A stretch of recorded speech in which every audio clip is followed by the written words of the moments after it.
Nous sommes à Rosny-sous-Bois, dans le nouveau centre de loisirs inauguré en 2020. Ce bâtiment est la suite et la continuité de bâtiments construits depuis plus de 10 ans en interne.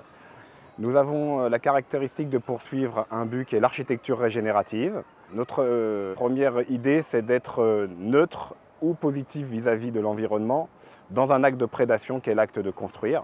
Forcément, nous sommes face à un échec, mais cet échec est émaillé de plusieurs réussites.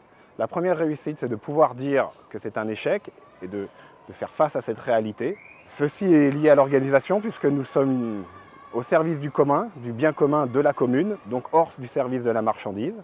La deuxième réussite, c'est d'avoir anticipé la crise du bois contemporaine, puisque nous travaillons depuis plus de 10 ans à supprimer les structures bois et ici nous avons expérimenté la paille porteuse sur 2 niveaux. La troisième réussite, c'est d'avoir installé des toilettes sèches. Et la quatrième réussite, c'est la réussite de l'équipe et de l'amitié.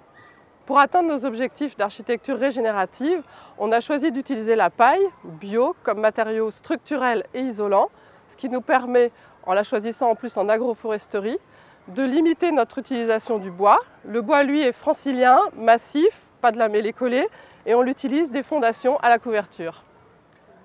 Les innovations techniques que nous avons mises en place concernent à la fois la structure et la ventilation. Nous avons travaillé les poutres treillis qui nous permettent d'utiliser du feuillu local, par exemple du peuplier qui est peu utilisé en structure. Et au niveau de la ventilation, cette ventilation naturelle avec récupération de chaleur est entièrement gérée par les utilisateurs. Le chauffage du bâtiment est assuré par la géothermie. En complément de celle-ci, nous avons installé une cuve de stockage qui est réchauffée uniquement par les apports solaires. Cela nous permet d'utiliser l'eau chaude solaire en priorité pour chauffer le bâtiment, puis la géothermie. Et dans le cas d'une coupure d'électricité qui empêche de fonctionner tous les systèmes de chauffage traditionnels, nous avons un poêle de masse alimenté avec des bûches. Pour faire face au réchauffement climatique futur, on prévoit la potabilisation de l'eau de pluie que l'on récupère afin de faire des jeux d'eau pour les enfants l'été. La toiture est une réserve de biodiversité qui, elle, va rester inaccessible aux personnes.